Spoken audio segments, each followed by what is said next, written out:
Hello friends, இன்றைக்கி நம்ம சேனலில் பார்க்க போகிறது ரொம்பவே எம்மியான ஒரு கேக் ரெசிபி தான். Chocolate rava cake. வாங்க அதை எப்படி செய்யலான்றதை இப்போ நம்ம பார்க்கலாம்.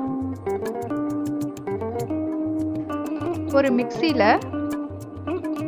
1 கப் ரவா, 1 கப் சுகர், இது ரெண்டுத்தையும் சேர்த்து பவுடர் ஆக்கிக்குங்க. ரொம்ப ஃபைன் பவுடர்லாம் ஆகணும்னு அவசியம் இல்லை, ஜஸ்ட் பவுடர் இட்.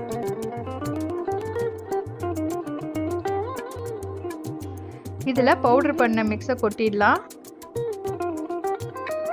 1/4 கப்பு எண்ணெய், 1/2 கப்பு தயிர், 2 டேபிள் ஸ்பூன் கொக்கோ பவுடர்,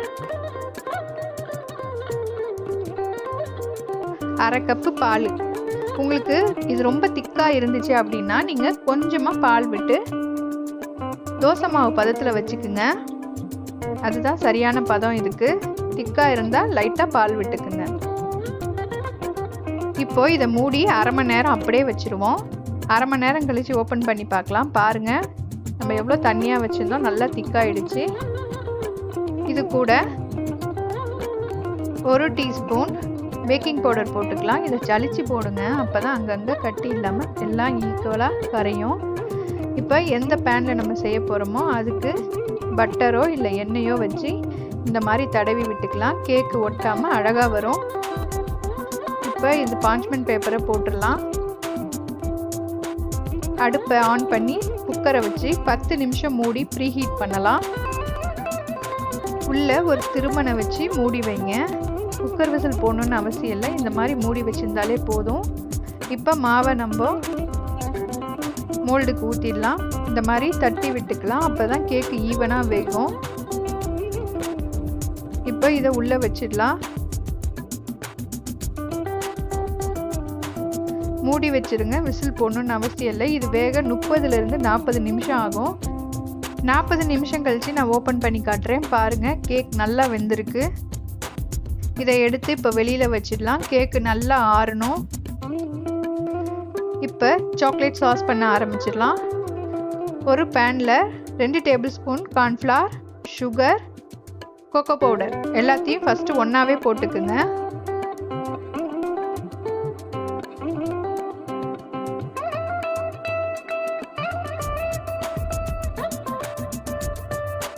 இது கூட 1/4 கப்பு பால் பவுடர் போட்டுக்குங்க. இது கூட 1/2 கப்பு பால் சேர்த்துக்கலாம். இது எல்லாத்தையும் நல்லா கலந்து விட்டுட்டு அப்புறம் அடுப்பை ஆன் பண்ணி வேக வச்சுக்குங்க. இது நல்லா திக்காகும். பாருங்கள், நல்லா திக்காயிடுச்சு. இந்த ஸ்டேஜில் அடுப்பை ஆஃப் பண்ணிடலாம். இது கூட 2 டேபிள் ஸ்பூன் சாக்லேட் சிரப், அதாவது ஹெர்ஷி அந்த மாதிரி சாக்லேட் சிரப், அதை நீங்கள் சேர்த்துக்குங்க. நல்லா கிளாஸி லுக்கு கிடைக்கும். கேக்கும் நல்ல கலராக இருக்கும். இப்போ 20 நிமிஷம் கழித்து இந்த கேக்கை மோல்டுலேருந்து வெளில எடுக்கலாம்.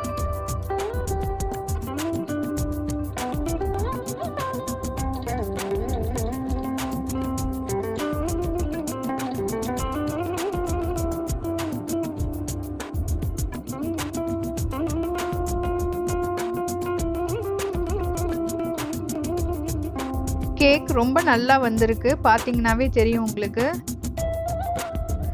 நல்லாவே சாஃப்டாக ரொம்ப டேஸ்டாக இருந்துச்சு.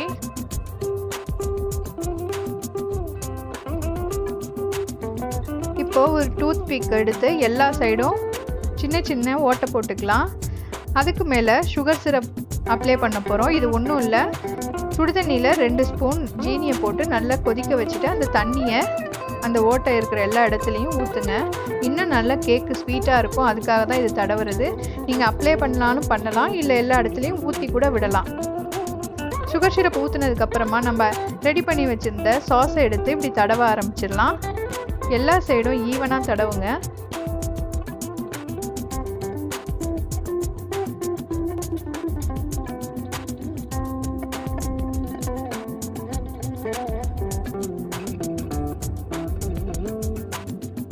இப்போ எல்லா இடத்துலையும் நம்ம தடவியாச்சு. Decoration idea full and full உங்கள் ஆப்ஷன் தான்.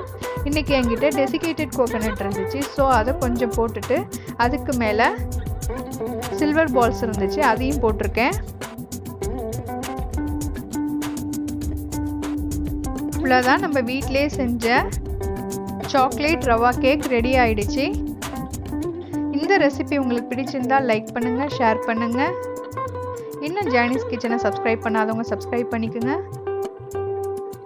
இந்த கேக் மாதிரியே வீட்டிலே சுலபமாக செய்யக்கூடிய நிறைய கேக் ரெசிபிஸ் பற்றின லிங்க்கை டிஸ்கிரிப்ஷன் பாக்ஸில் கொடுத்துருக்கேன். வேணும்னா செக் பண்ணிக்கோங்க. தேங்க்ஸ் ஃபார் வாட்சிங்.